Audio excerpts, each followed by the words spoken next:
میں آپ کا میزبان چودھری فضل الرحمان پاکستان کے زیر قبضہ کنٹرول آزاد کشمیر کے ضلع بھمبر کی تحصیل سمانی کے بالکل بارڈر لائن پہ اس وقت موجود ہیں. اب بالکل آخری قطعی آخری گھرانوں میں. ویسے تو بہت سے گھرانے اس سے آگے تھے بھی رہے بھی اور اس وقت اجڑ چکے ہیں. یہ وہ گھر ہے جو اجڑ چکا. اس کے باسی کا نام نثار والد شریف بتایا جاتا ہے، جو اس وقت سمانی میں کاروبار کر رہے ہیں. یہاں سے مکمل زمین جائیداد چھوڑ کر ہجرت کر چکے ہیں. یہاں انہیں پانی مفت، جو چشمہ جنت کا پانی ہے وہ ملتا تھا. یہاں گھاس پھوس ان کا مفت تھا. یہاں کی سہولیات، یہاں کی آب و ہوا، یہاں کے جنگلات، یہاں کی اراضی سے آمدنی، فصل اور باقی میوہ جات، یہ سب کچھ انہیں ترک کرنا پڑا.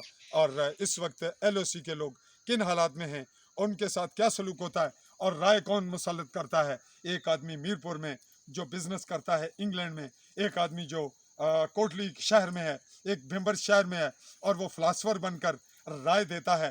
رائے ایل او سی پر، بارڈر لائن پر بسنے والے کشمیریوں کی زیادہ اہم ہے، جو دونوں طرف گولہ باری کا نشانہ بن رہے ہیں متعارف افواج کے مابین. جبکہ معاملہ فیصلہ کرنے کے لیے سازشی عناصر اگر کچھ بھی مسلط کریں گے تو بہر طور جو دلوں کا بغض ہے، جو دلوں میں دکھ ہے، جو دلوں میں ایک اذیت ہوگی، جو اصل عزائم ہوں گے، شاید وہ چھپ جائیں.